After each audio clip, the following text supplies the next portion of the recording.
regreso este miércoles 12 de abril de 2017, en donde tenemos la participación de nuestros amigos. Albert, bienvenido Albert. Buenas noches. Bienvenido Marco Vinicio. ¿Qué tal? ¿Cómo estás? Ellos son ingeniero geólogo, ingeniero civil, egresados de la Escuela Superior de Ingeniería y Arquitectura, el civil de Zacatenco, el geólogo de Ticomán, ¿no es así? Y seguiremos con un tema que tocamos la semana pasada, referente al riesgo que corre el estado de Tabasco, que es un EDEC en peligro, ¿es así? Pues bueno, aunque suene un poquito catastrofista el título, pero sí es importante, digo, no somos precisamente del grupo Greenpeace, pero sí, si queremos dejar un poquito el antecedente acerca de lo que está sucediendo en el estado de Tabasco, donde es conocido por muchos el fenómeno de la pérdida de la costa, que mucho se le ha acreditado a este proceso de erosión de la costa por cuestiones de carácter de que se esté elevando el nivel del mar y del cambio climático y todo eso, ¿no? Que bueno, por supuesto que estamos en un proceso de cambio climático que está siendo acelerado por la acción del hombre, pero una de las cosas importantes que ya de alguna manera mostrábamos nosotros con todo lo que hemos hecho en la República Mexicana, el programa anterior, en Tabasco está sucediendo algo que de alguna manera primero es natural y que desafortunadamente ahorita se está viendo acelerado precisamente por cuestiones de la explotación de los recursos naturales en general. Eso es. Queremos dejar patente que el aspecto de la amenaza, sí, en realidad es un término que está dentro de lo que son los análisis de riesgo. En ese sentido, por eso queremos llamarle el Edén amenazado, ¿no? ¿Sí? Claro. No tanto por una cuestión más bien de ser catastrofista, sino más bien desde el punto de vista de la prevención que se debe implementar en el Estado. ¿Por qué? Porque tal y como ahorita vamos a ver, precisamente, ya estamos viendo ahorita una imagen en donde podemos ver que en el estado de Tabasco, todo lo que ven ustedes en color rojo, ¿sí?, es una zona donde el hundimiento del terreno, ¿sí?, que es en principio natural, de forma natural.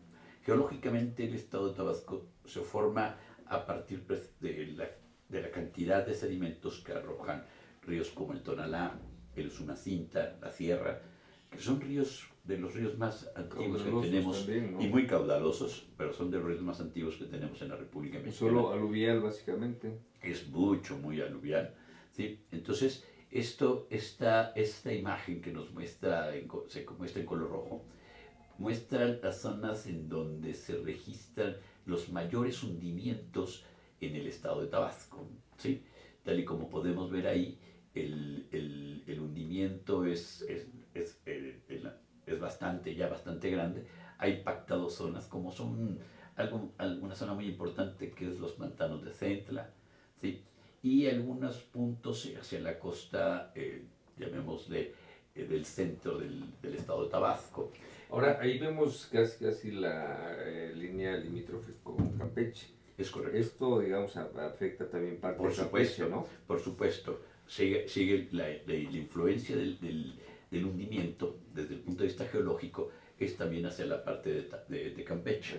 Pero la mayor parte es sobre Tabasco, seguro. Pues sí, de alguna manera los dos están muy influenciados. Lo que iba es precisamente que geológicamente se tiene registrado que la velocidad en la que se hunde el terreno de forma natural es entre 2 y 3 centímetros por año. Es muchísimo, ¿no? Es de las zonas con una velocidad más de hundimiento más altas en la República Mexicana. Pero por la explotación o el manejo de los recursos que se dan desde el punto de vista hidrológico, desde el punto de vista hidrológico y desde el punto de vista también energético, ¿sí? Sí. Resulta que se ha acelerado el hundimiento. Extracción de petróleo. Sí, por supuesto, ¿no? De gas sí. y todo lo demás. Todo eso, todo eso. No quería ser tan específico, pero bueno. Ya. No, pues es que así es el asunto. Ahora, esto se agrava más por el hecho de que sea costero el terreno, ¿verdad? A eso voy. Precisamente uno de los fenómenos es el hundimiento, que se ha acelerado el hundimiento. Decía que normalmente el hundimiento tendría que registrarse en 2 y 3 centímetros, pero o sea, se ha acelerado, ¿sí?, en zonas hasta 9 centímetros y 6 centímetros. ¿Sí? Esto quiere decir que entonces está impactando bastante lo que es la pérdida de la línea de costa. Sí, claro. Entonces, al ver, esto ya ha sido un fenómeno que ha sido muy estudiado en el país. De hecho, la universidad ha hecho estudios muy interesantes sobre precisamente la longitud que se ha perdido, que en muchos casos es más de 1 kilómetro ya, de pérdida de la costa. ¿Sí? Pero lo más importante es ahorita ya, el impacto que está generando esto, ¿no? En donde no solamente está impactando en cuanto a la situación de las viviendas mismas que estaban en la zona de la costa, sino también, obviamente, la industria del coco, ¿sí? Donde pues ya esas grandes cocotales que teníamos en la zona de Tabasco, pues ya no tenemos lo que se tenía. También hay instalaciones muy importantes, estratégicas, que están siendo afectadas precisamente por el fenómeno de la pérdida de la costa, porque, repito, se ha acelerado el proceso del hundimiento, ¿sí? Y obviamente esto está impactando a los recursos naturales, y como vimos la vez pasada, para uno de los recursos fundamentales es precisamente la salinidad del agua del subsuelo. Y el agua del subsuelo es fundamental porque ya existen casos como por ejemplo en la ciudad de Frontera, donde pues ya es un problema ya abastecerlas de agua para uso humano, ¿sí? Y tienen que traer agua de varios kilómetros, ¿no? ¿Sí? Esta figura que estamos viendo ahorita en pantalla nos refleja un poquito precisamente lo que es el hundimiento, ¿sí? Y obviamente estamos viendo cómo está impactando. Vemos en los colores amarillos lo que son las líneas de la costa por 2003, más o menos, ¿no? En rojo los del 2011, y ya los del 2014 los que tenemos más hacia el interior, porque estamos viendo una planta, ¿sí? Esto quiere decir que se ha acelerado la velocidad de la pérdida de la costa, en cuanto a que pasamos de 3, 4 metros hasta ahorita en este momento ya hasta 14 metros por año. Pero del 2011 al 2014 es muy, muy grande la pérdida, ¿no? Se aceleró tremendamente. Es que ya el impacto que está produciendo el manejo de los recursos no solamente desde el punto de vista que comentabas energéticamente, sino también es muy importante que nosotros ahorita, como vamos a ver, realizamos un estudio pues, integral, ¿sí? Como ahorita lo va a platicar el ingeniero Albert, que fue el coordinador de todo lo que fue la campaña de campo, ¿sí? Y el que estudió bastante esta situación, en donde en efecto, a raíz precisamente de que pudimos ver que se estaba acelerando el hundimiento, y tal y como podemos ver ahí, las pérdidas de la línea de costa, nada más de 2009 a 2011, aumentaron 213% en su velocidad de erosión. Eso es de que pasamos de 2 a 7 centímetros hasta 6 y 14 centímetros casi, ¿no? Digo, metros de pérdida, ¿no? Esto, pues obviamente es alarmante, ¿no? Porque en pocas partes del planeta suceden este tipo de procesos tan acelerados, ¿no? ¿Sí? Por eso mismo es de que nosotros nos dimos a la tarea de buscar, de hacer precisamente una caracterización del impacto que se está produciendo con esto. ¿Por qué? Porque como lo platicamos la charla anterior, pues obviamente el estado de Tabasco no solamente es una reserva en agua dulce, ¿no? ¿Sí? Representa hidrológicamente el 30% del agua que tenemos en el país, ¿no? Sino también desde el punto de vista energético representa también por ahí el 30-35% del recurso, del potencial energético que tenemos en el país, ¿no? Entonces, ¿qué puede suceder? Puede suceder que con el impacto de la salinización de los mantos acuíferos, que impactan directamente sobre el suelo, la vegetación y obviamente la producción, la calidad de la producción y todo ese tipo de cuestiones de carácter socioeconómico, pues entonces tenemos que conservarlos, porque ¿cómo garantizamos que la gente que llegue durante la situación de la explotación esperada, ¿sí?, de todo esto, pues cómo los vamos a garantizar? Pues agua por principio, ¿no?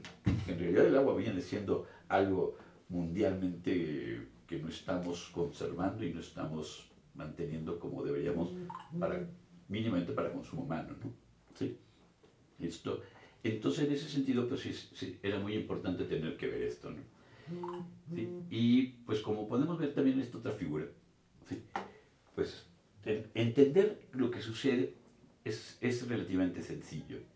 Esta es una imagen donde se muestra que la llanura costera es una llanura costera producto precisamente del depósito de sedimentos, como lo habíamos comentado.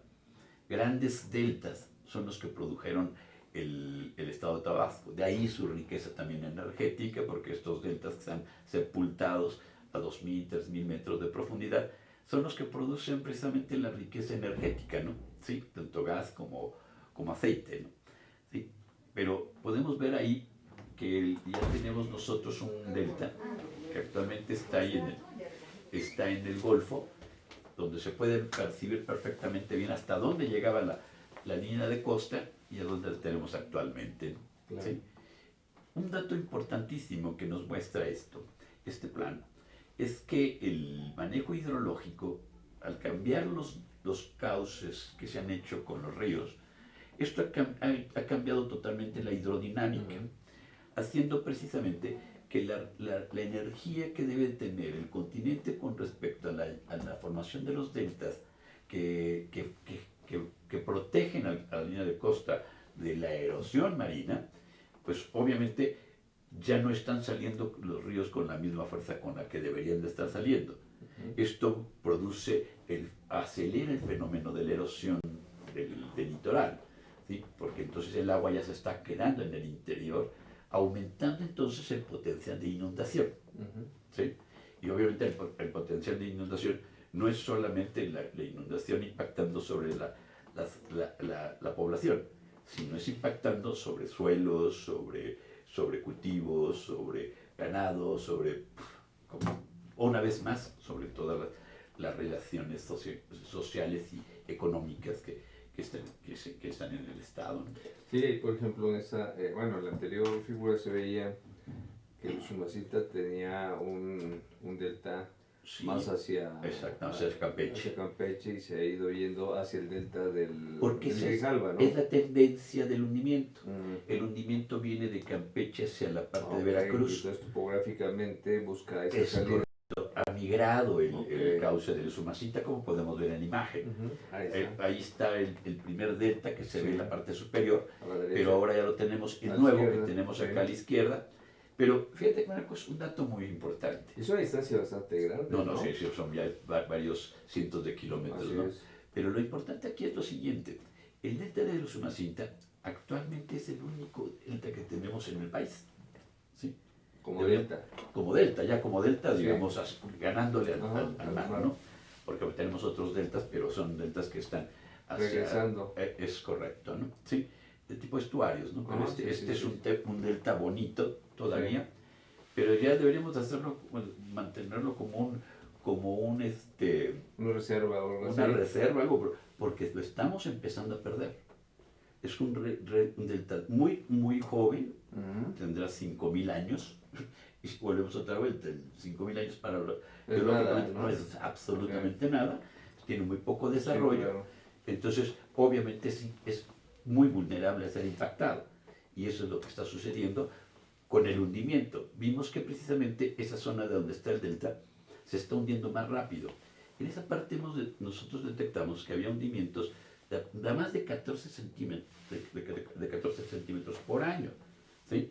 Obviamente, bueno, esto va a impactar en el crecimiento de las zonas de inundación. Sí, ¿Sí? Y bueno, pues eso, precisamente todo eso lo detectamos, y fue cuando entonces decidimos tener que hacer un estudio más profundo, ¿sí? Un estudio detallado, que es ahorita lo que vamos a... Muy bien, pues después del corte entramos al estudio detallado.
Conferencista internacional, experto en temas empresariales, experiencia de 18 años en empresas multinacionales, entrena ejecutivos vendedores y empleados de 62 empresas multinacionales.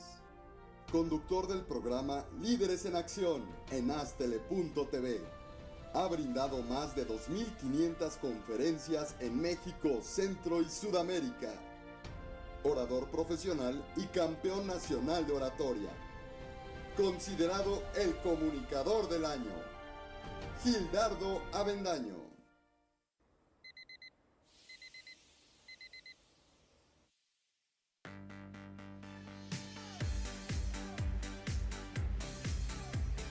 Cuando la vida te pone a sudar, hidrata la vida. Electrolit, científicamente hidratante.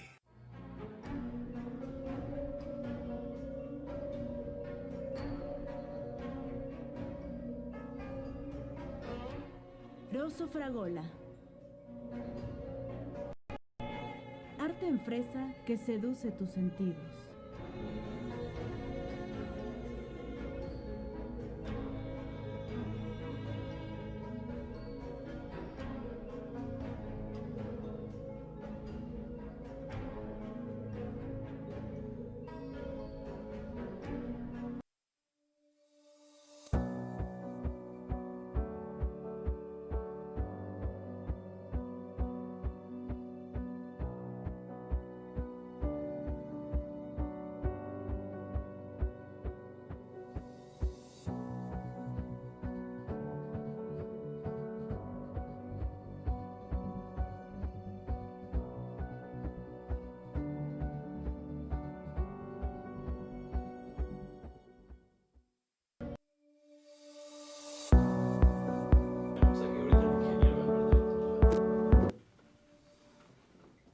Bueno, regresamos con el tema del Tabasco y el exactamente, el Edén. ¿Qué estudios han hecho? Nos estaban comentando que han hecho estudios precisamente tratando de prever qué va a suceder en corto, mediano y largo plazo y qué soluciones factibles pueden tenerse para que de alguna manera los efectos se disminuyan, ¿no? Que eso es lo que a la ingeniería le tocaría proponer.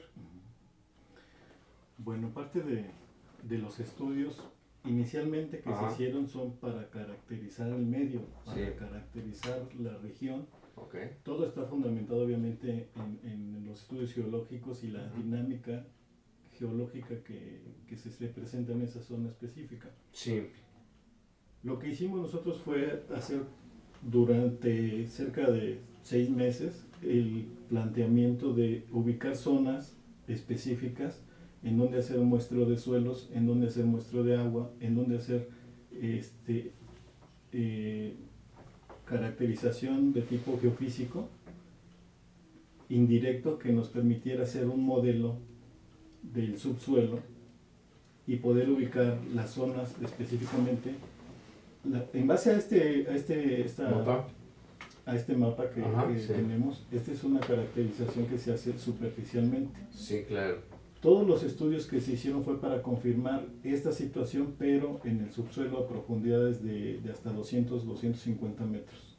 ¿Sí? Se hicieron pozos de agua, pozos obviamente para caracterizar los sedimentos y caracterizar el agua para también... ¿Hicieron algo geofísico? Sí, hicieron cerca de 250 puntos de geofísica. Ajá. Y se hicieron 2 técnicas, una 250 aproximadamente con una técnica y 120 sondeos más con otra técnica. Esto es para... ¿Qué técnicas utilizaron? Sondeos eléctricos verticales. Geoeléctricos. Ajá, y tomografía. Y electromagnéticos. Sí. Entonces eso nos permitió correlacionar la información de geofísica con los muestreos directos de pozos, del sedimento que se muestreó de toda la columna 80 metros, precisamente para poder ubicar las formaciones más cementadas, digamos así, que obviamente traen una configuración de arcillas y arenas que ya están un tanto endurecidas, con las que permiten el flujo del agua, que son básicamente estratos de arena. Este es básicamente el modelo a 200 metros de profundidad, en donde vemos ahí la zona verde, verde rojiza. Esos son sedimentos que ya están un tanto más solidificados. Las zonas azules... ¿Son los más profundos, digamos? No son superficiales, pero está más consistente el material. Las zonas azules... Por el tipo de... Porque ahí veía que hay arcillas, arenas, y son las que se compactan más. Se compactan, exacto. Las zonas azules son las que son en mayor contenido de arena. Eso permite un mayor flujo de agua, ¿no? Exactamente. ¿Sí? Hay menos cohesión, ¿no? Exacto. Entonces aquí lo que pudimos ubicar a través del modelo son ciertas zonas en donde se pueden presentar desplazamientos del material a profundidad. Muy bien. ¿Sí? Precisamente por el incremento o la disminución en el volumen del agua en el suelo. Obviamente también hay desplazamientos debidos a extracción de agua, por ejemplo. Claro. Un pozo saca agua y disminuye un volumen, entonces el suelo se tiene que acomodar nuevamente. Si nos vamos a más profundidad, obviamente en el caso de pozos petroleros, pues es un mayor volumen el que se está moviendo ahí. ¿Esas fallas se deben a qué? Precisamente a esos movimientos. El suelo se va acomodando y también ese movimiento se refleja en la superficie como subsidencia. Exactamente. Por secación, por un montón de cosas, ¿no? Así es. Como lo que sucede aquí en el Valle de México, ¿sabes? Es algo muy similar. Claro. Sí. Pero aquí también es sedimentario, arcillas y más o menos ahí va. Así es. Nada más que allá la hidrodinámica interna es mucho más fuerte. Sí. Ahí sí está muy más. O sea, aquí no hay hidrodinámica porque estamos en una pues ahora sí en un vaso, ¿no? En un vaso ahí, ¿no? Sí. Ahora, digamos, combinando el tema de ingeniería civil, con, digamos, geotecnia y el tema geológico, pues, ¿tienen alguna perspectiva? Bueno, un dato importante que obviamente nos pusimos a estudiar de la región es que uno de los ríos, Ajá. por ahí de los años 1500, 1600, se empezó a desviar, que es el antiguo Mezcalapa. Sí. Ya ahorita ese río ya no sale al mar, ya deriva hacia el este, hacia el río Grijalva y al Sumacinta. Se suman para salir. Sí, entonces ese volumen de agua que era el que mantenía niveles freáticos en toda esa región de la... Ya no se tiene. Ya no llega esa agua, ya no hay aporte de sedimentos. Y uno de los principales, una de las principales opciones es reencauzar ese río. Okay. Existen actualmente una región que se llama el Plan Chontal, que contempla, es una zona agrícola que se definió también por ahí de los años 70, en el cual se formaron canales de riego para poder aprovechar esas tierras, pero ya no les llega tampoco el volumen de agua suficiente. Entonces aquí un punto importante sería retomar, reencauzar parte del volumen de agua de ese río. Tiene que ser un canal, básicamente, Sí, ¿no? sí, habría que derivarlo, son cerca de 80 kilómetros lo que hay que llevarlo hasta los canales. Eso es. Para que se vuelva a restablecer Sí, claro. el equilibrio. Eso es. Ese es un punto importante. El otro es que manteniendo el nivel de agua se puede contrarrestar la intrusión salina. Sí, claro. ¿Sí? Entonces ese sería uno de los puntos o de las propuestas que se podrían realizar, pero se requiere un planteamiento de varios sexenios, ¿no? A largo plazo. Otra de las medidas que se puedan hacer es formar zonas, ya en las zonas impactadas, formar zonas inundables, permanentes, pero que se controladas, inyecten, ¿no? sí, que se inyecten al suelo a cierta profundidad, Okay. ¿sí? Hacer pozos de inyección para que constantemente se esté manteniendo un nivel De aguas freáticas. de nivel freático, exacto, Okay. que con el tiempo permita ir desplazando la masa de agua salobre. Y salina. Agua salobre y salina, ¿no? Y permita que los pozos, bueno, el consumo de agua, los pozos que ya Se existen puedan realmente mantener. se puedan mantener y no se sigan perdiendo, porque tenemos también la información de que ya se han perdido pozos de extracción de agua para consumo, que los tienen que cerrar porque ya está Sí, salinizado, claro. ya no Sí, es sí, agua. sí. Ahora, el tema de la siembra ahí, ¿no? Que comentabas, por ejemplo, cocoteros, otro tipo de siembra, obviamente se han ido perdiendo terrenos agrícolas, ¿no? ¿Eso se puede recuperar? No, ya es muy difícil. Ya es Por la muy difícil salinidad. ya es muy difícil que la zona de la playa se recupere. Ya no podemos hacer eso. No, me refiero... No podemos revertir Okay. el proceso. Lo que debemos de hacer es aceptar que ya de alguna manera el hundimiento va a continuar, porque eso es algo que es natural, pero que lo hemos acelerado, lo hemos inducido también, una subsidencia, ¿sí? Entonces, lo que nosotros también planteamos, ¿sí?, es que habría que pensar en arrecifes artificiales.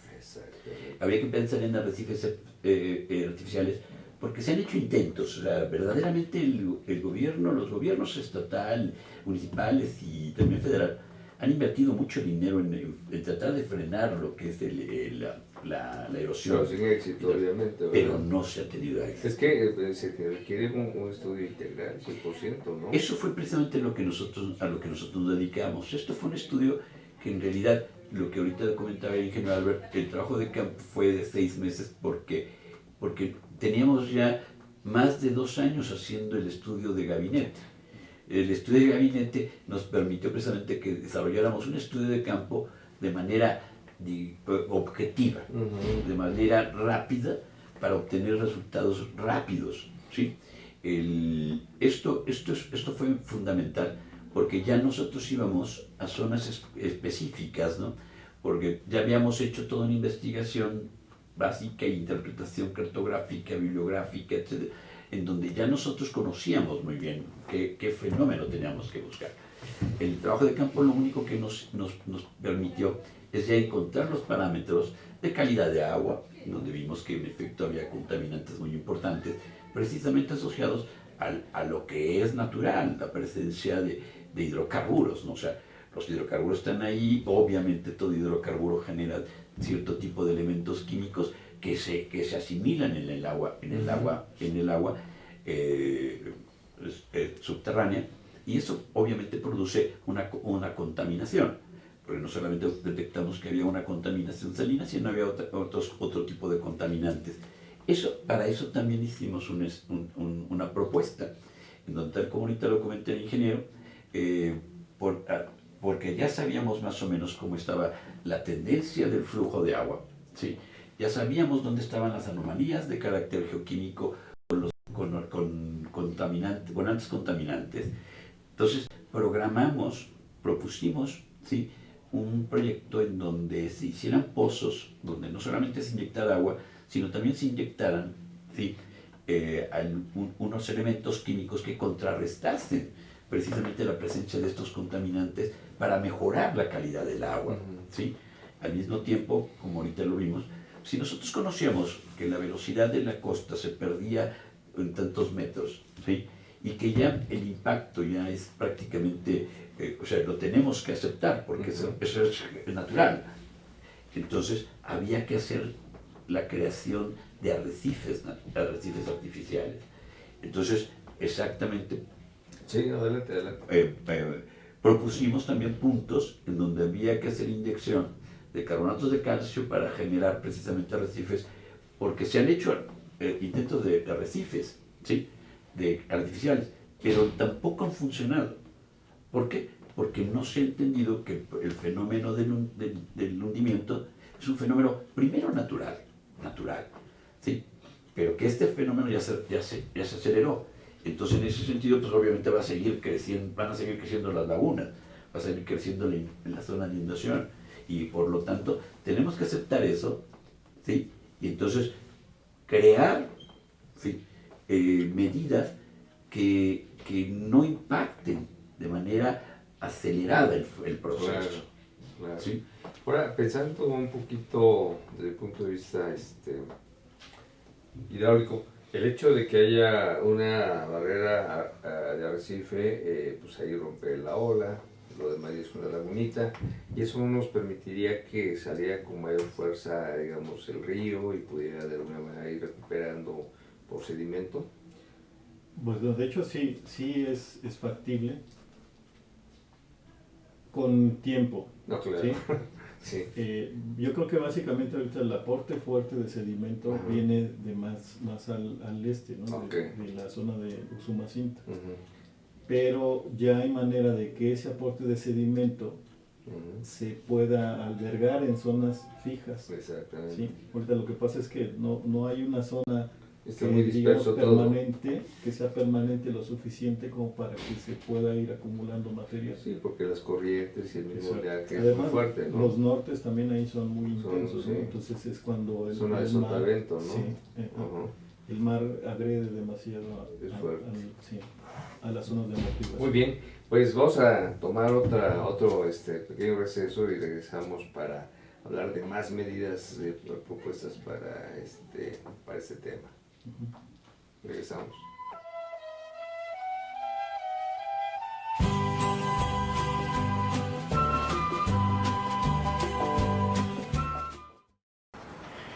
Buenos días con todos. Permítame presentarme. Mi nombre es Gloria Olivares. Soy la cónsul general del Perú desde el 1 de marzo del presente año. En esta oportunidad quisiera dirigirme a ustedes, todos nuestros connacionales, nuestros amigos mexicanos, por la situación por la que atraviesan nuestros connacionales a raíz de las fuertes lluvias, inundaciones y deslaves por las que estamos atravesando desde inicios de este año. Todos sabemos que se ha generado una campaña de solidaridad no solo en el Perú, sino en el exterior, y México es uno de los países que más nos viene ayudando, y dentro de México, obviamente, también nuestros compatriotas. En ese sentido, todos hemos seguido las noticias que se han venido sucediendo. Lamentablemente tenemos más un centenar de personas muertas, 150.000 personas damnificadas y casi 1 millón de personas afectadas, así como hogares destruidos en estas últimas semanas. Sin embargo, también quisiera hacer mención, como lo digo, a la solidaridad del pueblo mexicano.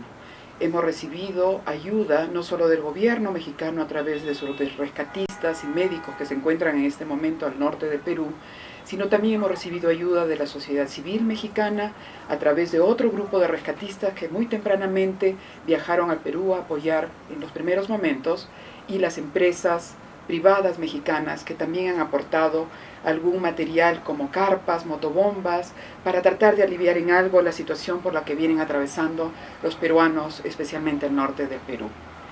En ese sentido, el Ministerio de Relaciones Exteriores, a través de todos los consulados y embajadas en el exterior, nos han dado la instrucción de abrir cuentas bancarias a fin de obtener la mayor cantidad de donaciones para destinarlas directamente al Instituto de Defensa Civil, ente encargado de coordinar toda la ayuda que se está dando. Quisiera en este punto hacer una referencia y agradecer las múltiples llamadas de personas que desde el inicio ofrecieron donar bienes en especies para ser trasladados al Perú. Sin embargo, quería comentarles algo que ya muchos de ustedes conocen, y es la dificultad que en la mayoría de los casos se enfrenta al tener que dar una suma muy alta de dinero por el costo del transporte de los bienes que muy gentilmente la gente está procurando donar. En ese sentido, invoco a todos los peruanos a continuar cooperando con la cuenta que ha abierto la Embajada y el Consulado del Perú, cuyo número aparecerá en pantallas, e invitarlos que mientras esté abierta esta cuenta, inviten así mismo a otras personas. Cualquier monto es una ayuda. Tenemos donaciones desde 10 pesos hasta 40,000 pesos, todas las agradecemos de igual manera. Y en ese sentido también quisiera invitarlos a todos ustedes a una actividad que estamos organizando que hemos denominado el Menú de Solidaridad.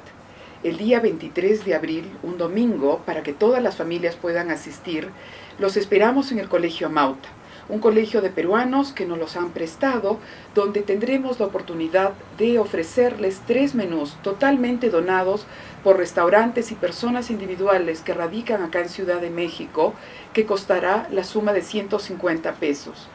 Todos los fondos serán destinados íntegramente a la cuenta de la embajada, que, como les comento, irá directamente, previo aviso a toda la comunidad peruana de lo que se ha podido recolectar ese día, al Instituto de Defensa Civil del Perú. Quisiera agradecer en esta oportunidad a Astele TV, que nos está permitiendo llegar a la mayor cantidad de hogares, oficinas peruanos a través de su señal en cualquier comunicación que ustedes desean tener sobre la situación de los damnificados, sobre los eventos que estamos organizando. Por favor, contacten al consulado al teléfono que figurará también en pantallas. Los esperamos el 23 de abril, a usted, a sus familias, y tener un momento de esparcimiento en donación de todos los peruanos que están sufriendo en estos momentos. Muchas gracias.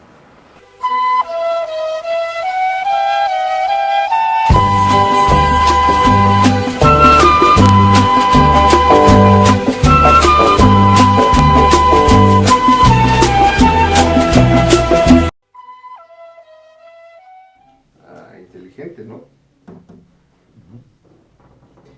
Pues regresamos, mi estimado Marco Vinicio y Albert, para seguir comentando el tema de Tabasco, que realmente es un problema grave. Sabemos que todos los años hay inundaciones, ya saben que se va a inundar y todo esto, y como que las autoridades no hacen mucho por revertir este problema, que también tiene que ver con lo que hemos ido tratando, ¿verdad? Claro.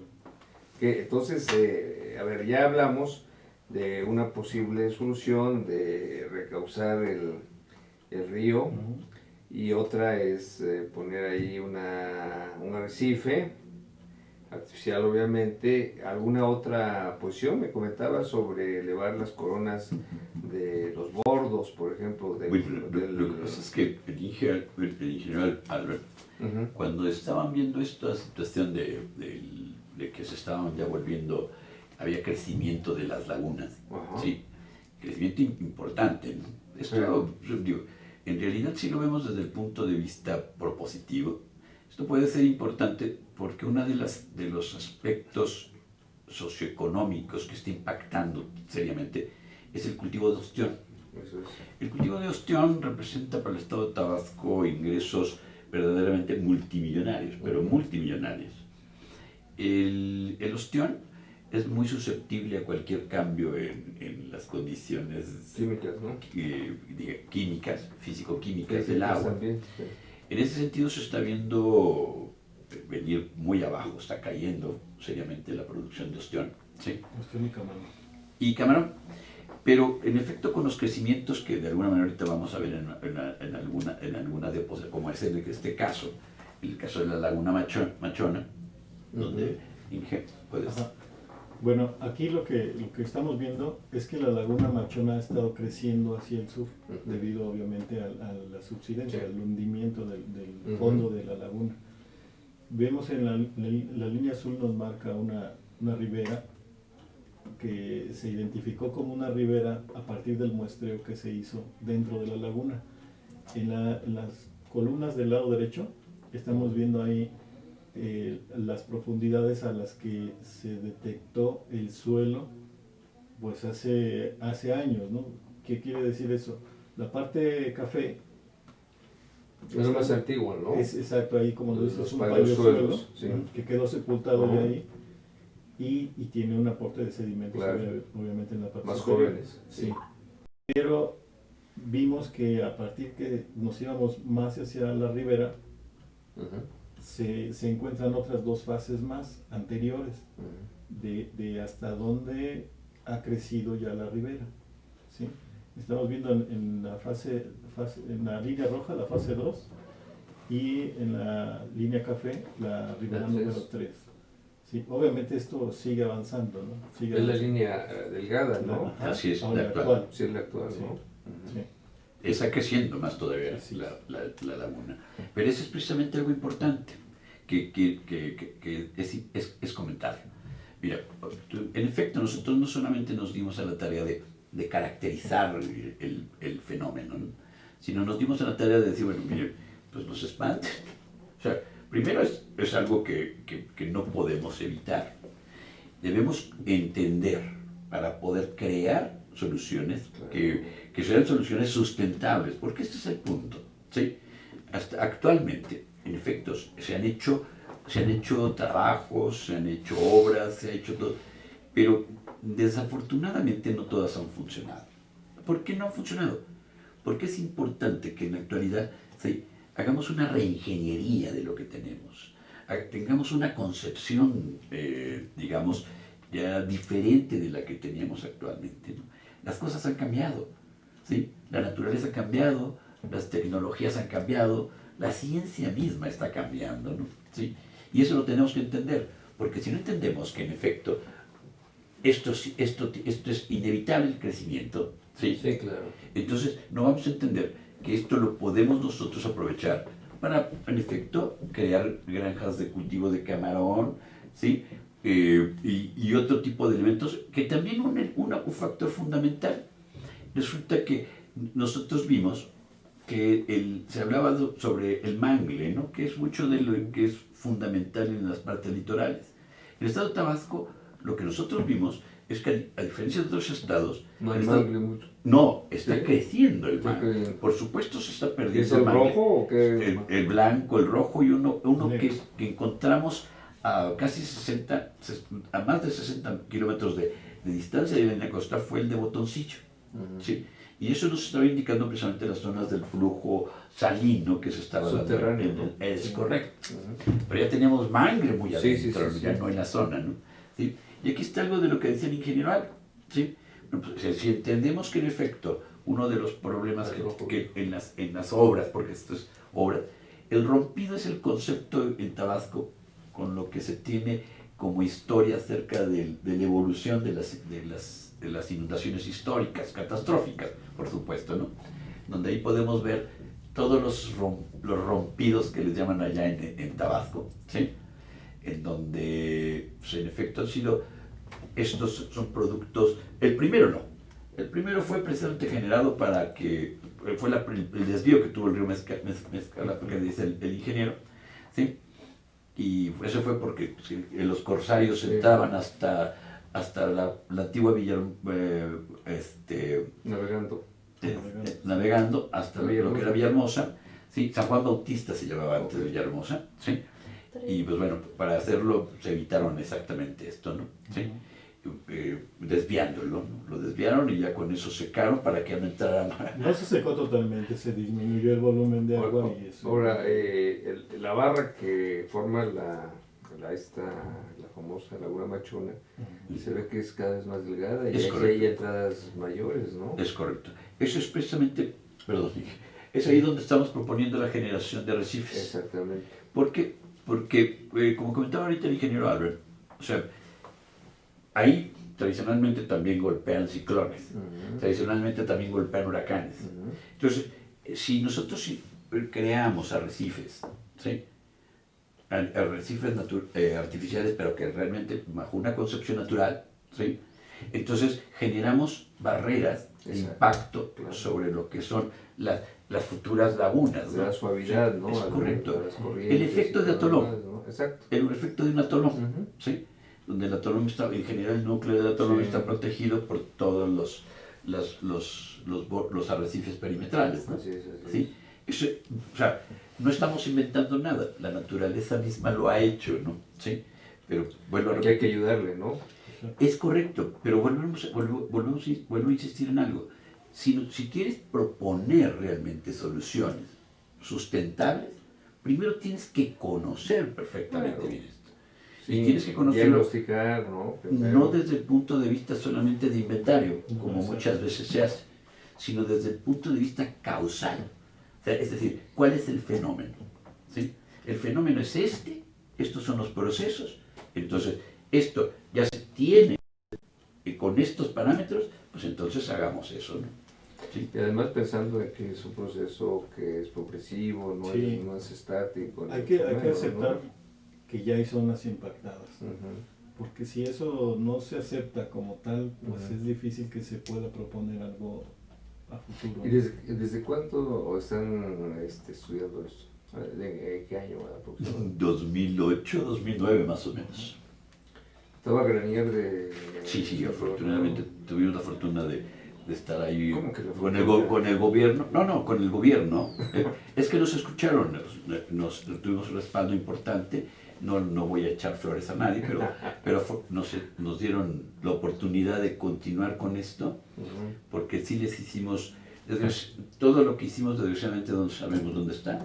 ¿Sí? Pues ahí está el tema. Bueno, pero eso ya no es tanto nuestra responsabilidad. No digo que sean responsables, más bien quien es responsable es el gobierno en turno, de no darle seguimiento, no darle Ese es uno de los riesgos, porque se puede perder. De sexenio a sexenio se puede perder. Sí, pero yo creo que si ustedes tienen el acervo, pues ese todavía pues tiene que hacer un plan transeccional, porque esto no es de 6 años, ¿no? Sí, no hicimos un programa. Es de muchos años, ¿no? No, se hizo todo un programa, se diseñó todo un programa que costó alrededor de 8 meses elaborarlo. Sí. Y ahí está, pero ¿a qué voy? Primero, pues agradecer la oportunidad de difundir esto, ¿no? Porque en realidad esto no se conoce mucho. Claro, ¿sí? No se nada. No se conoce mucho, y más lo que hemos hecho, ¿no? ¿Sí? Porque, pues bueno, afortunadamente tuvimos el respaldo de los gobiernos municipales y gobierno estatal, y pues ya. Muy bien. Pues intentaremos esto, canalizarlo a algunas dependencias, verlo de qué manera podemos, como Consejo Nacional de Egresados del Instituto Politécnico Nacional, ir al legislativo, a ejecutivos, a las mismas comisiones, porque yo creo que es un tema importante. Muchas veces el tema del Fonden es un tema en el cual los gobernadores conviene que haya inundaciones para tener recursos emergentes, y a río revuelto ganancia de pescadores, realmente por eso no solucionan las cosas. Bueno, pues muy buenas noches y nos vemos la próxima semana, miércoles por la noche a partir de las 8. Pues muchas gracias, Albert, muchas gracias tocayo, y Gracias. hasta la vista.